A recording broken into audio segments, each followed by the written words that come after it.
Biyani group of college द्वारा आयोजित इस दिव्य और भव्य भारत जापान के द्वारा आयोजित कार्यक्रम में मंच पर विराजमान हमारे लोकप्रिय नेता, पूर्व मंत्री, वर्तमान एमएलए सम्मान्य नरपत सिंह जी राजवी साहब और हमारे सबसे महत्वपूर्ण साथी जो हमारा भला चाह रहे हैं, विश्व का भला चाह रहे हैं, अपने राष्ट्र को जिन्होंने नैतिकता की बहुत ऊंचाइयां प्रदान की है, राइजिंग सन, सूर्य उदय के राष्ट्र से पधारने वाले जापानी डेलीगेट के चीफ सम्माननीय प्रोफेसर सातो साहब, सम्माननीय चेयरमैन राजीव जी साहब, सम्मान्य प्रिंसिपल साहब संजय जी, सभी लेक्चरर मैडम,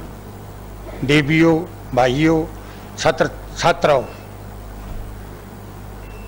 संगति का जीवन में बहुत असर पड़ता है। हमारा राष्ट्र भी, अभी मैं प्रिंसिपल साहब से थोड़ी देर बातचीत की थी, मुझे इतनी प्रसन्नता हो रही है कि इस तरह के लोग अगर किसी इंस्टीट्यूट के अगर चीफ है तो निश्चित रूप से ये एक बहुत बड़ा सौभाग्य है हमारा कि वहाँ पर जो भी तैयार होते हैं, हमारे हाथों के तराशे हुए पत्थर के सनम आज बुत खाने में भगवान बने बैठे हैं। ये जो आप जो राष्ट्र का निर्माण कर रहे हैं और विशेष रूप से बालिकाओं का जो आगे जाकर दो दो घरों का कल्याण करने वाली है, राष्ट्र का निर्माण करने वाली है, तो आपको जितना धन्यवाद दें उतना कम है। और जापान एक ऐसा राष्ट्र है, मैंने सुना था एक बार विवेकानंद जी वहाँ गए थे तो स्टेशन पर वो नॉनवेज नहीं खाते थे, उन्होंने 2 दिन खाना नहीं खाया। एक 12 वर्ष के लड़के को उन्होंने कहा कि मैं 2 दिन से भूखा हूँ, मैं नॉनवेज नहीं खाता। उस लड़के ने तुरंत भागकर बाहर से एक टोकरी में फल लाया कि ये खाते हैं, बोले ये तो खाता हूँ। तो उन्होंने कीमत पूछी कि कीमत क्या है, तो उस लड़के ने कहा कि कीमत ये है कि हिंदुस्तान में जाकर नहीं कहना कि मैं जापान में 2 दिन भूखा रहा। कितनी बड़ी बात है। वहाँ जन्म के साथ ही सबसे पहली गुरु माँ होती है और फिर प्राइमरी टीचर, तो वह माँ ही उसको सिखा देती है कि राष्ट्र के प्रति क्या दायित्व होता है। किसी भी राष्ट्र की मजबूती के लिए 3 चीजों की जरूरत होती है: अनाज के भंडार, सैन्य शक्ति और निष्ठा। ये निष्ठा हमारे राष्ट्र में थोड़ी कमजोरी आई है। हम स्वतंत्र हो गए पर क्या मालूम हम इतने इस लोकतंत्र के इस वोटों की राजनीति में इस तरह से हम हो गए हैं कि हमने वोटों पर ज्यादा ध्यान दे दिया। जो नैतिकता या जो निष्ठा का जो भाव था वो हमारा कमजोर हुआ। निश्चित रूप से हम इसे महसूस करते हैं। हमें बड़े गर्व की बात है कि जापान जैसा देश जो आज विश्व के अंदर में सब उसका सम्मान से नाम लेते हैं, और हमारे राष्ट्र में कम से कम भारत में तो उनके प्रति बहुत श्रद्धा, विश्वास और सम्मान है। हमारे सम्माननीय प्रधानमंत्री नरेंद्र जी मोदी भी बहुत जुड़े हुए हैं जापान से। उनका बराबर प्रयास रहता है कि हम जापान से ज़्यादा लाभ ले सके, दे सके। और हमारी लोकप्रिय यशस्वी मुख्यमंत्री जी भी पूरा प्रयास में हैं। पीछे में जापान जाकर भी आई और उनका बड़ा लगाव है कि उनके संस्कारों से हम सीखे। अभी मैंने बात की थी प्रिंसिपल साहब से कि जो 400-500 वर्ष पहले हम थे वो आज जापान में है सारा। हमारे में कुछ गिरावट आई है और उन्होंने बढ़ाई है। उनकी चेचिन्या की जो पीछे में भूकंप आया था और एटॉमिक प्लांट को नष्ट करने की तैयारी थी, किस तरह से वैज्ञानिकों ने उनको आदेश देने के बाद में भी मैंने सुना है, हो सकता है क्या है उसमें सत्यता, तो आप जापान से पधारे हैं, आप ज़्यादा जानते हैं कि उन्होंने बंद कर लिया कि हमें अपना जीवन कुर्बान करना पड़े चाहिए, हम इसको बचाएंगे, और उन्होंने बचा लिया उसको। कितनी बड़ी बात है। ये सब बातें हमें जापान से सीखनी चाहिए। ये संगति हमें मिल रही है। कितनी, मैं अभी देख रहा था जो प्रेजेंटेशन हो रहा था 40 मिनट का, कि किस तरह से डायबिटीज़ का जो बढ़ रहा है प्रभाव, कैंसर का जो हो रहा है उसको कैसे रोक सकते हैं। रिमोट एरिया में हम किस तरह से एक मशीन का निर्माण किए है, उसी एक मशीन से सारी रिपोर्ट है डॉक्टर को देते ही जस्ट उसका इलाज शुरू हो सकता है। इतनी बढ़िया हमारे यहाँ ये बड़ी कमी है। इस तरह का डेवलपमेंट हो रहा है, ये हमारे लिए बहुत बढ़िया बात है। और मुख्यमंत्री जी का है ही, और बियाणी गर्ल्स कॉलेज में जो इनसे जो मिलकर जो आपस में जो विचार डेवलप हो रहे हैं, जो हमें कुछ सीखने को मिल रहा है, ये बहुत बड़ी बात है। अभी बता रहे थे कि भी इतना इनके वचन के पक्के हैं कि अब जो एक बार वादा कर लिया तो उसके चलते उन्हें अपने खर्चे पर यहाँ आकर कि किस तरह से मानवता का, सृष्टि का, प्रकृति का, और वास्तव में ब्रह्मा की सृष्टि में मनुष्य से श्रेष्ठ कुछ नहीं बना पाया ब्रह्मा जी। वो हम बनकर अगर हम अपने तक लिमिटेड रहें तो ये कितना बड़ा दुर्भाग्य है। मनुष्य और पशु पक्षी में फिर क्या अंतर रहा। हमारा बहुत बड़ा दायित्व है कि हम अपना नहीं, अपने प्रदेश देश का नहीं, हम संसार का, प्रकृति का, सबका भला कर सकें। और वो काम जापानी कर रहे हैं तो उनका जितना मोस्ट वेलकम करे, जितना अभिनंदन करे उतना कम है। राजस्थान सरकार का नुमाइंदा होने के कारण राजस्थान सरकार के 7 करोड़ लोगों की तरफ से मैं आपका अभिनंदन करता हूं। आपको बहुत बहुत धन्यवाद कि आप हमारे लोगों को सिखाने के लिए भी आए हैं। और संगति का असर पड़ता है। कहते हैं ना कि कदली सीप भुजंग मुख स्वाति एक गुण 3, जैसी संगति बैठी है वैसो ही फल दीन। स्वाति नक्षत्र की जो एक बूंद है वो एक ही है, मगर वो केले पर पड़ती है तो कपूर बनता है, सीप के मुंह में गिरती है तो मोती बनता है, और अगर वो भुजंग अगर किसी विषधर सांप के मुंह में चली जाती है तो भयंकर उसका विष बनता है। एक ही बूंद है स्वाति नक्षत्र की, मगर 3 संगति की, तीनों में उसका अलग अलग रिजल्ट आया। आज हम एक बहुत शानदार हमें संगति मिल रही है, साथ मिल रहा है। निश्चित रूप से हमारा कल्याण होगा। ये जो इनमें से जो प्रतिभाएं निकल रही है, ये बच्चियां सभी प्रतिभाएं हैं। मैं तो निवेदन करूंगा चेयरमैन साहब को कि कोई ऐसा हॉल बनाइए आप जिसमें 4000 आपकी बालिकाएं एक साथ बैठकर ये आनंद ले सके। हालांकि आज के टाइम में सुविधाएं हैं सारी की सारी टीवी वगैरह की, पर जो एक प्रैक्टिकल में हम सामने बैठकर सुन सके, देख सके, वो बात नहीं है। तो इस तरह का आप एक कोई करिए कि जब भी नेक्स्ट में 1-2 साल बाद में कोई प्रोग्राम हो तो उसमें एक साथ सब बैठकर ऐसा करें, क्योंकि आपकी जो कॉलेज है उसका ऐसा नाम है कि लोग तड़पते रहते हैं कि हम कैसे बियाणी में हमारा एडमिशन हो। तो निश्चित रूप से बियाणी से अगर हम निकलते हैं तो एक ऐसा यूनिक निकलते हैं कि भी ठीक है, कहीं भी जाओ दुनिया में हमें कहीं कोई न तो नौकरी ढूंढने की जरूरत है, न कोई व्यापार ढूंढने की जरूरत। ऐसा निर्माण कर यहाँ से निकलते हैं बच्चे, ऐसी नैतिक ऊंचाइयों को प्राप्त करके निकलते हैं। क्योंकि केवल आप देखते हैं माँ सरस्वती का चित्र देखते हैं तो माँ सरस्वती के चित्र में एक हाथ में किताब है, एक में माला है, मगर बीणा 2 हाथों में ले रखी है। मतलब कला जो जीवन है। कल मैं शाम का किसी अपने रिश्तेदार से मिलने दिल्ली आर्मी हॉस्पिटल में गया था, वहां सबसे पहले लिख रखा है कि जीवन में खुशियां बहुत है मगर जीने का ढंग आना चाहिए। तो जीवन जीना भी एक कला है। तो जो माँ सरस्वती के दोनों हाथों में जो बीणा है वो कला है। कला कोई गीत संगीत और चित्रकारी कला नहीं है, हर चीज कला है। जो जीवन की कला सीख लेता है, कितनी कठिनाइयां हो उसमें वो मुस्कुराते हुए निकल जाता है। आप देखते करते हैं कि अगर मिट्टी में चीनी गिर गई है तो कोई नहीं निकाल सकता, मगर चींटी निकाल लेती है उसको, चीनी मिट्टी को। वो कला जानती है मिट्टी की। अगर पानी आ रहा कर रहा है झरने का, हाथी सामने नहीं जा सकता, मगर मछली चली जाती है, क्योंकि वो कला जानती है पानी की। तो जीवन में कला होनी चाहिए। अगर कहीं हमें लिखे दिखी अनिष्ट है तो हमारे जो धर्मशास्त्रों में लिखा कि हर कार्य प्रभु मंगलमय करता है। आपको बताऊं कि आप ये दिमाग में कोई आपको लगे एक बार पीड़ा हो गया, अच्छा नहीं हो रहा है, फिर भी उसका आप कहेंगे मंगलमय, तो आपको कुछ समय बाद में लगेगा निश्चित रूप से वह कार्य हमारे लिए मंगलमय रहा। ये जीवन में सीखने की बातें हैं। तो इन सब बातों को हमें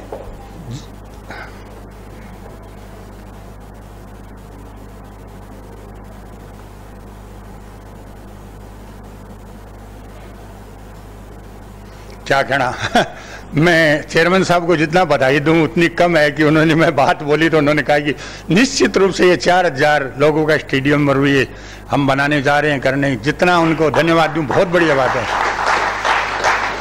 इसका, क्योंकि इसका अपने स्त्री का जो है वो एक बहुत बड़ा है। जब राम जी वन में चले गए थे तो जो ही पता लगा कि जनक जी मिलने आ रहे हैं तो उन्हें बड़ी पीड़ा हुई कि जनक जी ने अपनी बेटी एक चक्रवर्ती सम्राट के बेटे को शादी की थी। और जब वो जंगल में वन में देखेंगे पद और भगवा वस्त्रों में तो उन्हें कितनी पीड़ा होगी कि मखमल के गद्दों के लिए मैंने अपनी बेटी दी, नौकर चाकर होंगे। और आप जंगल में देखेंगे तो कितना उन्हें कष्ट होगा। बड़ी राम जी को संकुचितता हो रही।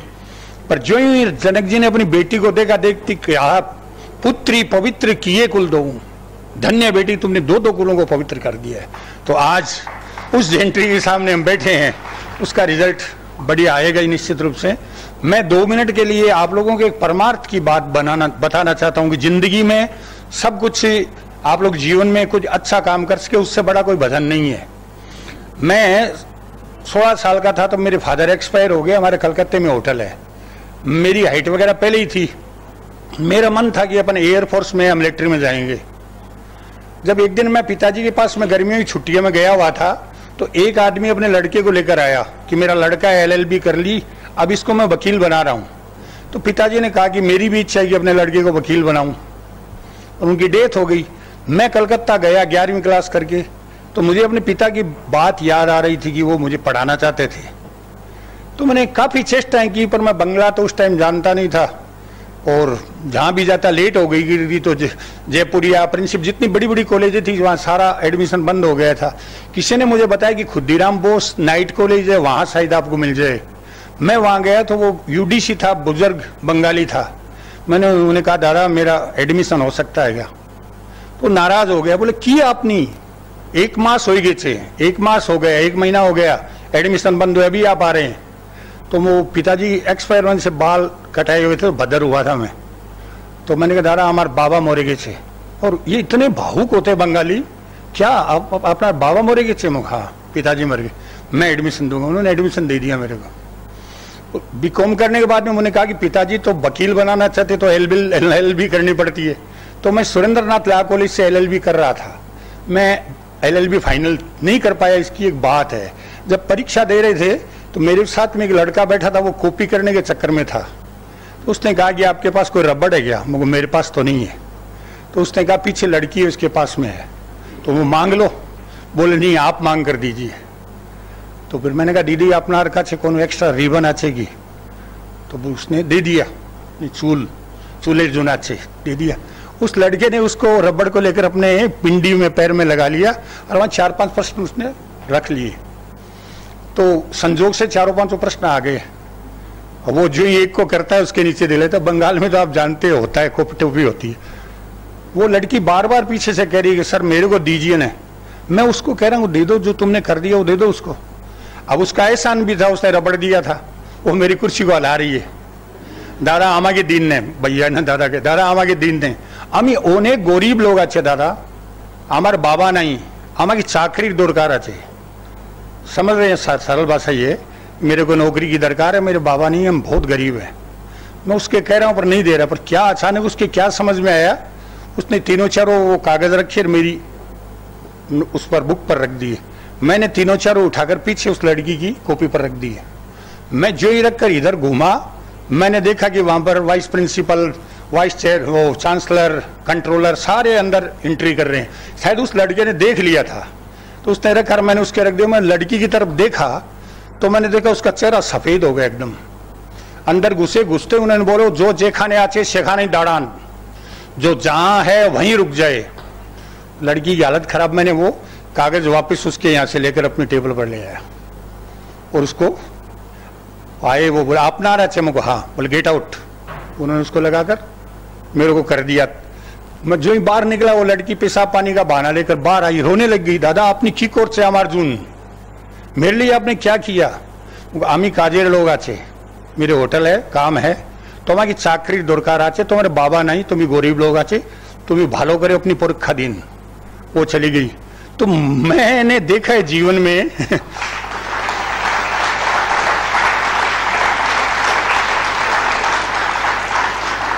कि मेरी इच्छा मिलिट्री में जाने की थी, मेरे पापा की इच्छा मुझे वकील बनाने की थी, और उसकी लड़की की इच्छा मुझे राजनीति में भेजने की थी। उस बच्ची के आशीर्वाद से, उस लड़की के आशीर्वाद से मैं राजनीति में आया।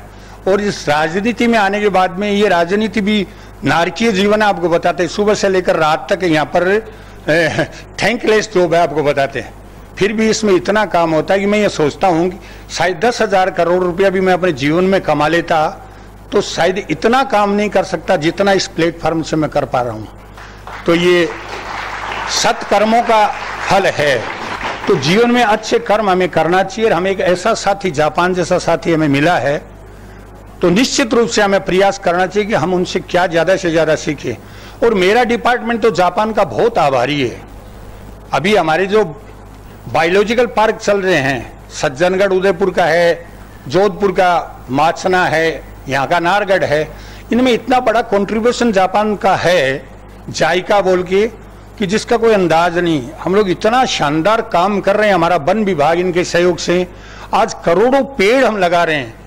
इनकी महानता देखिए, इन्हें पता है कि मानवता का, सृष्टि का भला कैसे हो सकता है, पर्यावरण शुद्ध कैसे रख सकता है, पेड़ों से रख सकता है। उस पेड़ों के मामले में इतना बड़ा हमारे फॉरेस्ट में इनका सहयोग है। मैं जापान सरकार का, इनकी जो डेलीगेट आई है, उनका पुनः हार्दिक अभिनंदन करता हूं कि ये जो मानवीय कार्य में लगे हैं उसके लिए जितना इनका अभिनंदन किया जाए कम है। मेरा भी अभी वाइल्ड लाइफ को लेकर एक मीटिंग सीएम के साथ है।